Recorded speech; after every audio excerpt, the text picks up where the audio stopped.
upravo sam na putu malo letim za New York i uskoro stižemo. Pa New York ja mogu reći iz ovako, iz priče perspektive da se baš ne čini toliko veliko kako su pričali, ali sve uglavnom ja sam zadovoljan, s ovim što vidim,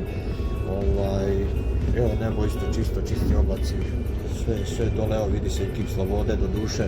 iz priče perspektive nije baš onaki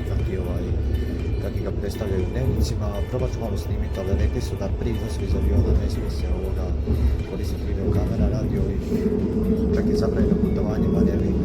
ne bi baš da me vidiš da putujem po New Yorku. Eto, letimo, sad ćemo obletiti, ja se ispričavam, obletit ćemo grad i sljedeća, sad će na engleski za strance, sljedeća je